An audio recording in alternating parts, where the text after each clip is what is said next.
지혜가 그의 집을 짓고 7 기둥을 다듬고 짐승을 잡으며 포도주를 혼합하여 상을 갖추고 자기 여종을 보내어 성중 높은 곳에서 불러 이르기를 어리석은 자는 이리로 돌이키라. 또 지혜 없는 자에게 이르기를 너는 와서 내 식물을 먹으며 내 혼합한 포도주를 마시고 어리석음을 버리고 생명을 얻으라. 명철의 길을 행하라 하느니라. 거만한 자를 징계하는 자는 도리어 능력을 받고 악인을 책망하는 자는 도리어 흠이 잡히느니라. 거만한 자를 책망하지 말라. 그가 너를 미워할까 두려우니라. 지혜 있는 자를 책망하라. 그가 너를 사랑하리라. 지혜 있는 자에게 교훈을 더하라. 그가 더욱 지혜로워질 것이요 의로운 사람을 가르치라. 그의 학식이 더하리라. 여호와를 경외하는 것이 지혜의 근본이요 거룩하신 자를 아는 것이 명철이니라. 나 지혜로 말미암아 내 날이 많아질 것이요 내 생명의 해가 내게 더하리라. 내가 만일 지혜로우면 그 지혜가 내게 유익할 것이나 내가 만일 거만하면 너 홀로 해를 당하리라.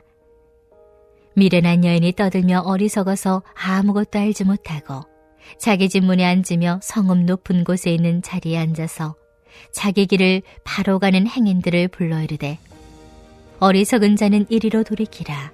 또 지혜 없는 자에게 이르기를 도둑질한 물이 달고 몰래 먹는 떡이 맛이 있다 하는도다.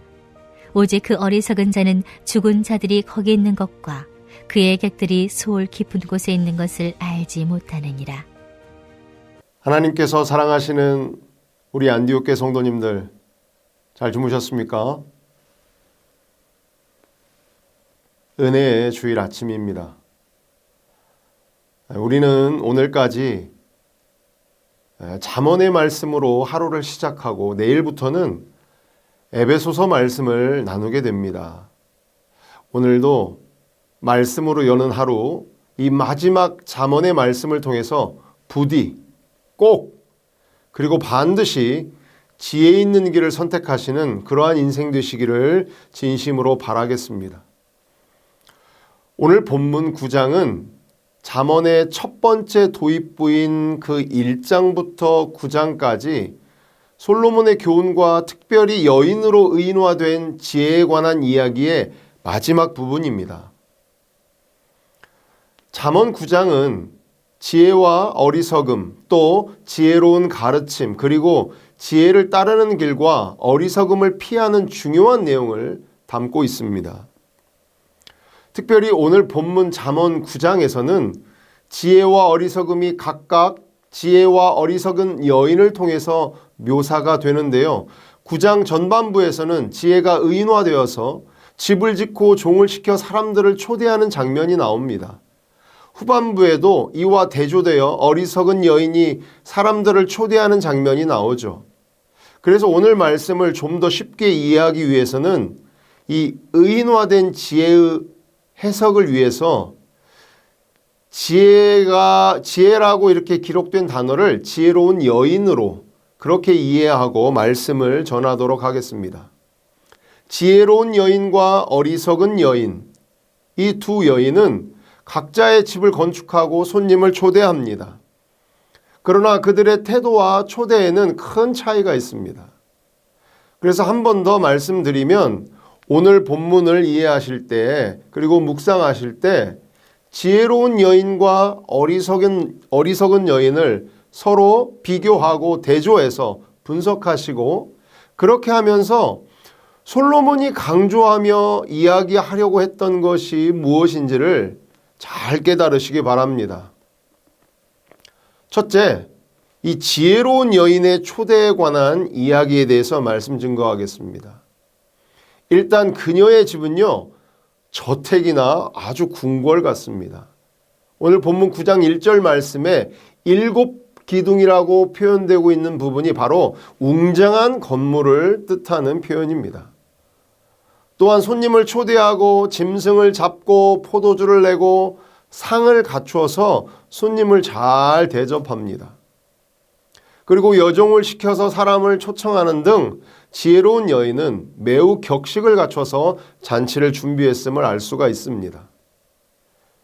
지혜로운 여인은 4절의 말씀에서 어리석은 자에게 이르기를 이리로 돌이키라고 말씀하시면서 어리석음을 버리고 생명을 얻으라. 그리고 명철의 길을 행하라. 이렇게 말씀합니다. 이것은 마치 예수님께서 천국을 혼인잔치에 비유하면서 사람들을 초대했던 마태복음의 내용과 매우 흡사합니다. 마태복음 22장 2절에서 6절까지의 말씀, 우리 이 말씀 중요하니까 우리 한번 다 같이 찾아서 읽어보도록 하겠습니다. 마태복음 22장 2절에서 6절. 천국은 마치 자기 아들을 위하여 혼인잔치를 베푼 어떤 임금과 같으니 그 종들을 보내어 그 청한 사람들을 혼인잔치에 오라 하였더니 오기를 싫어하거늘 다시 다른 종들을 보내며 이르되 청한 사람들에게 이르기를 내가 오찬을 준비하되 나의 소와 살찐 짐승을 잡고 모든 것을 갖추었으니 혼인잔치에 오소서 하라 하였더니 그들이 돌아보지도 않고 한 사람은 자기 밭으로 한 사람은 자기 사업하러 가고. 아멘. 잔치를 격식 있게 잘 준비하고 차려놓고 초대하는 지혜로운 여인의 초대에 발길을 돌려서 그 잔치에 참여하는 사람이 있는가 하면 그냥 자신의 걸음이 그리고 자기가 가고 있는 길이 어리석은 길인지 깨닫지 못하고 지혜로운 천국잔치를 멀리하고 일하러 그냥 사업하러 결국 세상 일에 얽매여서 죽음과 지옥의 길로 가고 있는 그러한 미련한 자들이 있다라고 하는 것입니다. 오늘 본문 9장 후반부에는 지혜로운 여인과 대조되는 미련한 여인의 초대와 관련된 이야기가 등장합니다. 이 미련한 여인은 잠언 2장 그리고 잠언 5장과 7장에서 언급하고 있는 음란한 여인과 같은 개념이라고 보시면 되겠습니다. 오늘 본문을 자세히 보시면요, 정말 토시 하나 틀리지 않고 똑같은 성경 구절이 두 군데나 등장합니다. 바로 지혜로운 여인의 말씀, 지혜로운 여인의 초대인 4절 말씀과 어리석은 여인의 초대인 16절의 말씀입니다. 중요하니까 다 같이 읽어보겠습니다. 어리석은 자는 이리로 돌이키라. 또 지혜 없는 자에게 이르기를. 잠언 9장 4절의 말씀. 어리석은 자는 이리로 돌이키라. 또 지혜 없는 자에게 이르기를. 이것은 잠언 9장 16절의 말씀. 4절과 16절의 말씀이 똑같습니다. 그러나 그 말을 전달하는 자는 서로 다르죠. 4절의 말씀은 지혜 있는 여인이 자신의 여종을 시켜서 성중 높은 곳에서 손님들을 초대하며 부르는 말이고, 이 16절의 말씀은 성읍 높은 곳에서 어리석은 여인이 자리에 그냥 앉은 채로 자기의 길을 바르게 가고 있는 자들을 유혹하고 꼬드겨서 호객행위하듯이 부르는 그러한 말입니다. 한 사람은 진짜 지혜로운 여인이고 한 사람은 어리석은 여인입니다. 그런데 두 말씀이 너무 똑같아서 참으로 누가 어리석은 것인지 누가 지혜 있는 사람인지 헷갈립니다. 서로 자기 자신이 지혜로운 사람이라고 말하고 서로 상대방이 어리석은 사람이라고 말하고 서로 돌이키라고 말합니다. 한 사람은 진짜이고 한 사람은 분명히 가짜인데, 아니 가짜인 사람도 자기가 진짜라고 뻔뻔하게 우기는 것입니다. 그러니 헷갈릴 수밖에 없는 것이지요. 이것은 오늘날 어리석은 이단의 모습입니다. 이단은 진짜 같지만 끝에서 다른 것이죠. 그래서 끝단자, 그래서 이단인 것입니다. 오늘 본문 17절 말씀에 보니까 미련한 여인은 도둑질한 물과 몰래 먹는 떡으로 잔치를 베풉니다. 이단들은요, 도둑질한 가짜 복음과 그 가짜 진리를 가르치고 누군가에게 들킬까봐 자기네들끼리만 모여서 가족들에게도 서로 비밀로 하고 몰래 잘못된 방식과 그러한 해석으로 성경을 공부합니다. 매우 어리석고 미련한 것이지요. 이러한 이단과 같은 어리석은 여인의 초대에 참여하여 미련한 자들과 어울리게 되면 결국 함께 도둑질한 물로 배 채우는 그러한 공범이 되는 것이고, 몰래 먹는 떡으로 말미암아서 탈이 나고 문제가 되는 것입니다. 사랑하는 성도 여러분, 그렇다고 한다면 지혜로운 여인의 초대에 감사함으로 참여하고, 이단과 같은 그러한 어리석은 여인의 초대는 단호함으로 거절하기 위해서 우리가 어떻게 해야 할까요? 결국 잠언 1장에서 9장까지 솔로몬이 지혜에 관한 이야기를 언급하고 오늘 마무리하면서 정말 엑기스와 같은 핵심의 말씀을 오늘 본문 9장 10절에서 말씀해 주고 있습니다. 다시 한번 정리하고 강조하고 있는 것이지요. 그 말씀 9장에서 10절의 말씀 다 같이 읽어보겠습니다. 근데 이 말씀은 좀 읽고 외우시면 좋겠어요. 자, 9장 10절의 말씀 시작. 여호와를 경유하는 것이 지혜의 근본이요 거룩하신 자를 아는 것이 명철이니라. 아멘. 우리는 겸손한 마음으로 하나님을 두려워하고 하나님의 거룩하심을 본받아서 거룩하게 사는 것이 지혜의 시작이요 명철한 인생이 되는 것입니다. 우리가 이러한 진리를 알기에 복음을 전하기 위해서 이 지혜로운 여인처럼 지혜로운 길로 사람들을 아무리 초대해도 돌처럼 딱딱하게 굳어버리고 완고한 마음을 가지고 있거나 스스로 잘난 체하고 남을 업신여기고 비웃는 그러한 거만함을 가지고 있는 사람은 결국 이 초대에 응하지 못하고 홀로 해를 당하고 말 것이라고 12절에서 경고하고 있습니다. 혹여라도 이러한 거만한 자가 우리 주변에 있다면 인간적인 방법과 교훈으로 내 생각과 판단으로 가르치거나 훈계하려고 하지 말고 차라리 피하십시오. 그리고 겸손히 하나님을 따르는 지혜로운 자들과 가까이 하고 그들을 오히려 지혜로 돕고 하나 되기를 위해서 힘쓰시기 바랍니다. 그것이 더 관계를 돈독하게 하고요. 믿음의 공동체를 하나 되게 만드는 것입니다. 그리고 거만한 자는 하나님께 그냥 온전히 맡겨버리십시오.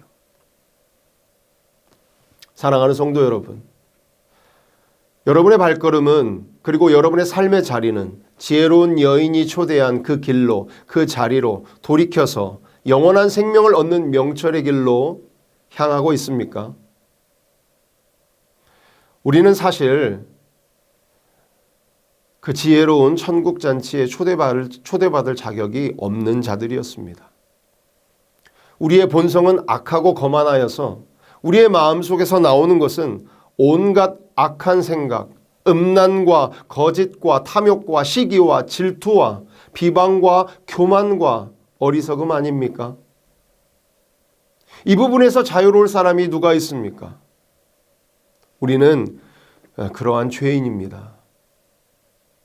그러나 은혜로 선물로 예수 십자가의 보혈의 핏값으로 주님께서 우리를 구원하셔서 그 천국잔치 지혜로운 자리로 우리를 불려주셨습니다. 얼마나 감사합니까?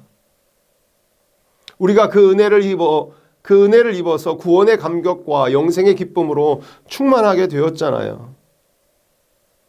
우리는 이제 그 지혜로운 길이 영원한 생명의 길인 줄 잘 알고 있습니다. 그렇다고 한다면 더 이상 지혜와 그 미련한 여인의 사이에서 머뭇거리지 말고 미련함과 어리석음은 단호하게 끊어버리고 뒤돌아보지 말고 하나님의 말씀을 두려워하고 온전히 순종하고 따르는 지혜로운 길로 돌아서야 할 것입니다. 그리고 그 생명의 길에 우리만 갈 것이 아니고 아직도 어느 길로 가야 할지 몰라서 헤매이고 있는 자들을 위해서 우리가 빛이 되어 우리가 빛을 밝혀 우리가 빛을 빌쳐 그들을 지혜로운 여인의 잔치에 초대해야 되지 않겠습니까? 그들이 우리 가족, 우리 친구, 우리 이웃이잖아요. 그들이 하나님이 천하보다 귀하게 여기시고 애타게 기다리시고 찾으시는 그러한 잃어버린 양 아닙니까? 우리가 함께 찾아드려야 되잖아요. 앞에서 말씀드린 것처럼 이 잠언에는요, 토시 하나 틀리지 않고 똑같은 성경 구절이 또 있습니다. 잠언 14장 12절의 말씀을 다 같이 읽어보겠습니다. 14장 12절. 어떤 길은 사람이 보기에 바르나 필경은 사망의 길이니라. 이 말씀과 똑같은 말씀이 잠언 16장 25절에도 있습니다. 16장 25절의 말씀. 어떤 길은 사람이 보기에 바르나 필경은 사망의 길이니라. 이렇게 두 번이나 똑같은 구절이 반복되어 있다라고 하는 것은 그만큼 중요한 것이지요. 미련하고 어리석은 세상 사람들이 보기에는 크고 넓은 길이 좋은 길인 것처럼 보이지만 결국 사망의 길이라는 것입니다. 인생의 갈림길에서 어느 길을 선택하는가는 매우 중요합니다. 우리가 바른 길로 안내하는 이정표가 되어주면 좋잖아요. 우리는 지난주 바자회를 하면서 비록 힘은 들었지만 선교 사역의 그 사명의 깃발 아래 모두가 하나 되어 기쁨으로 함께 모였습니다. 할렐루야. 우리 하나님 기뻐하십니다. 감사합니다. 우리가 그 쉽지 않은 길을 왜 해야 하고 왜 해내야 하는 것일까요? 그 바자회 때문에라도 믿지 않은 영혼들이 교회의 마당을 밟고 또 그리스도인의 삶에 대해서 한 번 더 생각하게 되고 사랑과 섬김의 모습을 통해 예수님의 향기를 느끼고 결국 복음을 듣고 구원에 이르기를 간절히 소원하기 때문에 바자회 하는 것이잖아요. 우리는 계속해서 우리가 작정한 태신자들을 지혜로운 여인의 잔치인 천국잔치에 초대하기 위해서 행복축제도 할 것입니다. 그것 때문에 먼저 바자회 잔치도 벌였고요. 10월 23일부터는 2주 동안 에베네셀 기도회 잔치도 하는 것입니다. 누군가는 그 지혜로운 은혜의 잔치에 초대되어서 어리석음에서 돌이켜 생명을 얻는 명철의 길로 돌아서겠지만 누군가는 아무리 부르고 외치고 초대해도 거만하여 듣지 않고 오히려 수월의 깊은 곳으로 점점점 빠져가겠죠. 저도 제가 작정한 태신자를 바자회 기간에 초대했지만 아쉽게도 오지 않았습니다. 그러나 절대 포기하지 않습니다. 왜요? 주님께서도 저를 포기하지 않으셨기 때문입니다. 온전히 주님 손에 맡기고 계속 기도하고 잔치에 계속 초대하는 것이지요. 그것이 우리가 존재하는 그러한 이유잖아요. 오늘도 이러한 사명으로 지혜로운 자들과 거룩한 성전에 모여서 함께 드리는 그러한 온전한 예배 주일 되시기를 간절히 소망합니다. 우리 함께 주신 말씀 기억하면서 기도하겠습니다.